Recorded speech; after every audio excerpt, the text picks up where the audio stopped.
Hello, good morning student. Today I discuss about urticaria. ठीक है, तो यूटिक area क्या होता है उसके बारे में हम डिस्कस करेंगे आज। ठीक है, तो यूटिक एरिया क्या होता है, इसको हम हाइव्स भी बोलते हैं। तो urticaria is a vesicular reaction of skin marked by the transient appearance of smooth slightly elevated papules और plaques that are erythematous and that are often attended by severe pruritus. ठीक है, most of the cases of urticaria are self limited and one of short duration. Fewer than 5% of cases last more than 6 weeks. urticaria क्या है? Vascular reaction of skin marked by the transient appearance of smooth slightly elevated papules and placules that are erythematous and that are often attended by severe pruritus. ठीक है, क्या होता है यूटिकायरिया? क्या है? Vascular reaction of skin है, जिसे skin है marked by transient appearance of smooth. किसके द्वारा मार्क किया जाता है ये?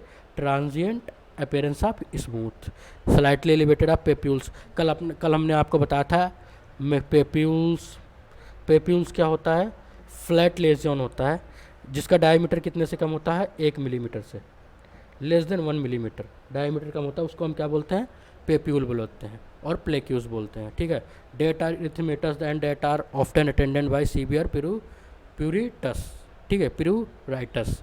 Most of cases of urticaria are self limited and the short duration. क्या है? मोस्ट ऑफ केसेस क्या है? यूटिकायरिया के आर सेल्फ लिमिटेड है और शॉर्ट ड्यूरेशन है। ठीक है, fever then 5% of cases last for more than 6 weeks. कुछ केसेस हैं जो 5% के वो 6 वीक से ज़्यादा हो सकते हैं। ठीक है, मतलब सीधी सी बात है। क्या यूटिकायरिया क्या होता है? Vascular reaction of skin marked by transient appearance of smooth slightly elevated of papules plaques. ठीक है, और किस में होते हैं? इरिथमेटस नेचर में होते हैं। और सिंपल भाषा में समझो कि ये 60 छोटे समय के सेल्फ लिमिटेड और शॉर्ट ड्यूरेशन के लिए होते हैं। Fewer then 5% of cases last more than 6 weeks. कुछ इस केसेज होते हैं 5% cases last more than 6 weeks. ठीक है, काजेस क्या होगा? Some allergens like seafood and strawberries. जैसे क्या इसके काजेस क्या हो सकते हैं? Some allergens like seafoods, जो सी फूड्स होते हैं वो एलर्जी करते हैं, या कोई स्ट्रॉबेरीज हो गए। ठीक है, फिर क्या है इसके क्लिनिकल मैनिफेस्टेशन क्या क्या होंगे? व्हील्स डेट में भी फ्यू मिलीमीटर और सेवरल सेंटीमीटर इन डायमीटर। इसका जो व्हील होगा मतलब ऐसे होगा, वो मिलीमीटर में हो सकता है या सेंटीमीटर में हो सकता है। वैसे मैं आपको बता दूँ, पेप्यूल जो होता है उसका डायमीटर लेस देन 1 सेंटीमीटर होता है, लेकिन वो कैसा होता है? Flat legion. Flat legion. ठीक है, मैक्यूल क्या होता है? राउंड लेजियन, लेकिन उसका भी डायमीटर 1 सेंटीमीटर। और बेसिकल क्या होता है? जब उसमें फ्लूइड फिल हो जाता है, जब फ्लूइड फिल हो जाएगा तो उसे बेसिकल बोलेंगे।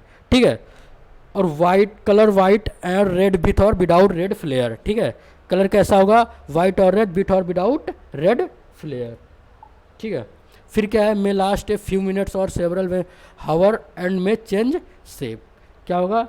लास्ट फ्यू मिनट और सेवरल हावर्स में चेंज शेप। ठीक है, व्हील्स में भी राउंड और फॉर्म रिंग्स। क्या कैसा होता है? राउंड होता है या फॉर्म रिंग्स। ठीक है, इसके अंदर मैनेजमेंट क्या रहेगा? देखो ये तो सिंपल डिजीज है, आती नहीं है, बस आपको जस्ट नॉलेज के लिए बताया है। ठीक है, और इसके मैनेजमेंट क्या होगा? Antihistamine drug therapy, pheniramine maleate, cetirizine hydrochloride. अब देखो यहाँ भी सिंपल भाषा में एक बात समझ लो, जो हमने ड्रग्स कल पढ़ा था यहाँ भी यूज़ कर सकते हैं। ठीक है, ये तो अभी ओरल वाला हो गया। टॉपिकल भी यूज़ कर सकते हैं, अगर कोई सीवियर कंडीशन आ रहा है तो हम टॉपिकल कोर्टिकोस्टेरॉइड भी यूज़ कर सकते हैं। ठीक है, टॉपिकल एंटीहिस्टामाइन भी यूज़ कर सकते हैं। ठीक है, और हम इसके साथ वो देंगे एनाल्जेसिक, अगर पेन हो रहा है तो उसके बाद देंगे। ठीक है, ये सब चीज़ें होती हैं। वैसे सिंपल भाषा में हमने कुछ ज़्यादा नहीं है, ये पढ़ना है कि यूकेटेरिया क्या होता है, एलिवेशन होता है, इरिथमेटस होता है, और सिंपल शॉर्ट ड्यूरेशन के लिए होता है। कुछ ही 5% केसेस हैं जो 6% से ज़्यादा जाते हैं। इतना चीज़ हमने क्लियर करी। फिर हमने पढ़ा कि क्या होता है कि इसमें ज़्यादा क्या होता है। इसमें एक चीज़ आपने ध्यान दी, इसमें बेसिकल भी नहीं होगा, मैक्यूल भी नहीं होगा, इसमें सिर्फ पेप्यूल्स होता है। और पेप्यूल्स क्या होता है मैंने आपको बता रखा है कि इसका डायमीटर, ये फ्लैट लेजियन होगा और इसका डायमीटर लेस देन 1 सेंटीमीटर होता है। और कैसा होगा? ये बील जैसा होगा, ऐसे होगा। ठीक है, ये हमारा हो गया क्या?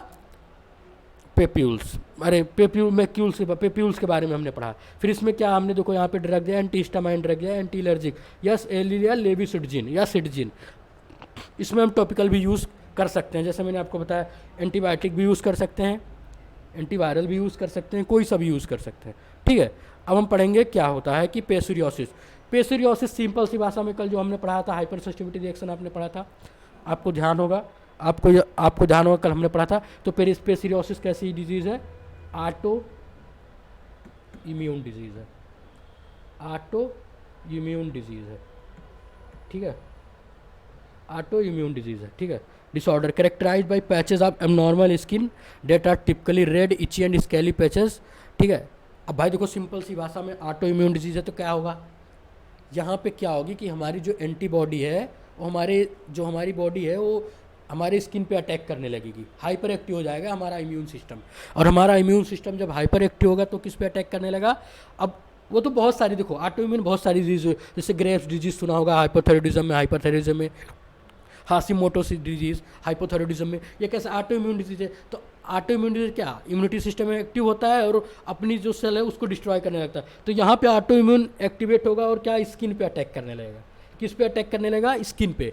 तो क्या है? ऑटो इम्यून डिजीज है। इसीलिए इसको क्या बोला गया? Long lasting autoimmune disorder characterized by patches. इसमें क्या बढ़ेंगे? Patches of abnormal skin that are typically red itchy and scaly patches में vary in severity from small and localized to complete body coverage, mostly seen on elbow, knees, scalp, ठीक है। कहाँ पे scene होगा? Elbow में, नीज पे और स्काल्प पे, ठीक है। Severity from small and localise to complete body coverage. क्या होगा? सीवियरिटी कहाँ से होगा? अब देखो सिंपल सी भाषा में इसका सीवियरिटी कहाँ से होगा? Severity from small and localise, कहाँ से होगा? Severity from small and localise to पहले ये छोटी सी जगह पे होगा और लोकलाइज मतलब एक जगह होगा। जैसे मान लो किसी एक सिस्टम पे होगा, पहले मान लो हैंड पे हो गया, ट्रंक पे होगा, कहीं एक सिस्टम पे रहेगा। पहले स्मॉल और लोकलाइज एक सिस्टम पे रहेगा और एक जगह रहेगा। उसके बाद क्या है? कवर कर लेगा ऑल बॉडी, फिर ये कहाँ हो जाएगा? ऑल बॉडी, ठीक है। ये स्किन पैचेस बनते हैं, मतलब स्किन के जो होते हैं ये पेस्टुरियोसिस क्या है? ऑटो इम्यून डिजीज़ है, ठीक है, ऑटो इम्यून डिजीज़ है इसके अंदर, ठीक है। तो क्या होता है कि इसके अंदर जैसे पहले तो स्मॉल पार्ट पे पड़ेगा, फिर स्मॉल पार्ट से फिर कंप्लीट बॉडी पे हो जाएगा, ठीक है। तो पहले स्मॉल पार्ट पे और लोकलाइज सिस्टम पे होगा, स्मॉल पार्ट पे और लोकलाइज सिस्टम पे होगा। उसके बाद कहाँ हो जाएगा? ऑल बॉडी पे हो जाएगा, ऑल बॉडी पे हो जाएगा, ठीक है। किस पे हो जाएगा? ऑल बॉडी पे। मोस्टली सीन, और कहाँ पे सबसे ज़्यादा देखा जाता है? ये सबसे ज़्यादा सीन कहाँ पे देखा जाएगा? ये एल्बो, नीज, स्काल्प, देखो, ठीक है। देखो सिंपल सी भाषा में अगर मान लो सबसे पहले इसमें कहाँ पे हुआ? आपके एल्बे पे हुआ, लेकिन ये बाद में क्या ऑल बॉडी को कवर करेगा। ये चीज़ इसकी स्पेसिफिसिटी है, मतलब इसका कैरेक्टरिस्टिक है कि पहले तो ये छोटे से पार्ट पे लोकल सिस्टम पे हो। जैसे मान लो पहले एल्बो पे हो गया, एल्बो को होने के बाद उसके बाद ये ऑल बॉडी पे कवर करेगा। और दूसरी बात, इसका एग्जैक्ट काज अननोन है, इसका अभी आज तक कारण नहीं जाना सका कि ये ऑटो इम्यून डिजीज़ होता क्यों है। हाँ, इतना तो पता चल गया है कि ऑटो इम्यून डिजीज़ के कारण होता है, जिसमें हमारी इम्यून सिस्टम बहुत हाइपर एक्टिविटी हो जाती है और हमारे स्किन पे अटैक करती है। इतना तो क्लियर है, लेकिन ये नहीं क्लियर हो पाया कि किसके कारण होता है, ठीक है। अब इसके रिस्क फैक्टर में देखते हैं। देखो अननोन काज तो नहीं, एग्जैक्ट नहीं पता है, लेकिन रिस्क फैक्टर से मानते हैं कि बहुत लोग मानते हैं स्ट्रेस के कारण होता है, ठीक है। और बहुत लोग जानते हैं कि एंजाइटी या किसी ड्रग का इन्फेक्शन हो गया या किसी एलर्जी के कारण होता है, ऐसा मानते हैं। क्योंकि हमारी जो इम्यूनोग्लोबिन IgE है वो कब एक्टिवेट होती है? ये हमारे एनाफाइलैक्टिक रिएक्शन के लिए जानी जाती है। एनाफाइलैक्टिक रिएक्शन हमारी बॉडी में उनको आता है इम्यूनोग्लोबिन E, तो इसके लिए जाने जाते हैं। तो एग्जैक्ट काज तो इसका अननोन है, बट रिस्क फैक्टर माने जा सकते हैं, ठीक है। अब इसका मैनेजमेंट देखते हैं। पहला क्या मैनेजमेंट इसका बताया है? स्ट्रेस, ठीक है। ये इसका मैनेजमेंट नहीं, इसका साइन एंड सिम्टम होगा। स्ट्रेस, इरिथेमेटस ड्राई स्केली पैचेस, कैसा होगा इसका? पैचेस कैसे होंगे? इरिथेमेटस ड्राई स्केली पैचेस। और कॉमनली अकर ऑन कहाँ पे होगा ये? देखो ये चीज़ वहाँ पे रिपीट हो, यहाँ पे रिपीट हो रही, कहाँ पे अकर होगा? Scalp, elbow, knees and sacral region. लेकिन ये चीज़ ध्यान रखना कि पहले तो यहीं पे होगा, लोकल और सिस्टमेटिक होगा, लेकिन बाद में ये पूरी बॉडी को कवर करेगा, ठीक है। ये चीज़ हमें ध्यान रखना है, बाद में पूरी बॉडी को कवर करेगा। अब देखो इसमें मेडिकल मैनेजमेंट क्या क्या होगा। अब देखो इन माइल्ड केसेस, मतलब मान लो अभी लोकल एरिया में ही है, अभी सिर्फ एल्बो में हुआ है, तो माइल्ड से give topical therapy and sunlight. कौन से टॉपिकल थेरेपी देंगे, जो क्या होता है कॉर्टिकोस्टेरॉइड। कॉर्टिकोस्टेरॉइड क्यों देंगे, कॉर्टिकोस्टेरॉइड इसलिए देते हैं कि बेटा जो भी स्टेरॉइड होती है ना, जितने भी स्टेरॉइड प्रकार के हम पढ़ते हैं, ये स्टेरॉइड हमारी इम्यून सिस्टम को क्या कर सकती है, सप्रेसेंट करती है। अब जो हमारा इम्यून सिस्टम सप्रेस हो जाएगा तो फिर हमारी बॉडी में हमारा इम्यून सिस्टम अभी क्या हाइपर एक्टिव हुआ है, तभी तो पेसोरियासिस हो रहा है, हमारी ऑटोइम्यून डिजीज है, तो इम्यून सिस्टम क्या करेगा, ये सप्रेस कर देगा। ठीक है। दूसरा सनलाइट भी इसमें माना गया है कि ज़्यादा हेल्प करती है, सनलाइट या सनबाथ बहुत ज़्यादा हेल्प करता है। ठीक है। आल्सो उसके बाद क्या है, ट्राइमासिनोलोन एसिटिनोइड भी देते हैं। फिर dithranol ointment also given, dithranol ointment भी देते हैं, और इसमें एक हिस्टामाइन का भी देंगे, एलर्जिक रिस्पांस ज़्यादा होगी तो कॉर्टिकल। ये चीज़ तो मैंने आपको पहले बता रखा है, स्किन में जितने भी होते हैं टॉपिकल यूज़ होते हैं और ओरल दोनों यूज़ होते हैं। तो स्पेशली हम ज़्यादा किस पे ध्यान देते हैं, टॉपिकल पे। हम यहाँ ओरल भी दे सकते हैं, ऐसी कोई बात नहीं, हम यहाँ ओरल भी दे सकते हैं। ठीक है।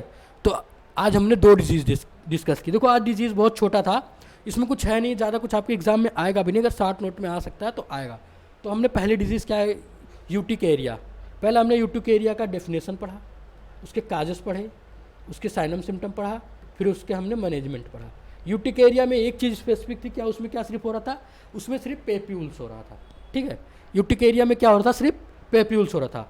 उसके बाद हमने पढ़ा है पेसोरियासिस, फिर हमने बताया पेसोरियासिस क्या होता है, ऑटोइम्यून डिजीज़ होता है, एग्जैक्ट काज इसके अननोन है, इसके पता नहीं है।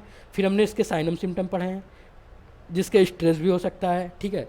उसके बाद इसमें हमने एक चीज़ ध्यान स्पेसिफिकेशन से क्या पढ़ा कि ये पहले लोकल एरिया पे होगा, लोकल एरिया से होगा, फिर ये उसके बाद बड़े ऑल बॉडी पे हो जाएगा। इससे पहले और स्पेशली कहाँ पे होता है, एल्बो पे हो रहा है, स्काल पे हो रहा है, नी पे हो रहा है, उसके बाद ऑल ओवर बॉडी को कवर करता है। फिर हमने इसका मेडिकल मैनेजमेंट पढ़ा है, जिसमें हमने कहा टॉपिकल थेरेपी देंगे। ठीक है, टॉपिकल थेरेपी देंगे, फिर हमने बोला सनलाइट देंगे, फिर हमने पढ़ा है कॉर्टिकोस्टेरॉइड देंगे। हमने ये सभी चीज़ें इसमें पढ़ी हैं। तो मेरे ख्याल से इसमें कोई डाउट नहीं है, ये कोई बड़ा टॉपिक नहीं है। ठीक है, इतना ही था। Okay, thank you.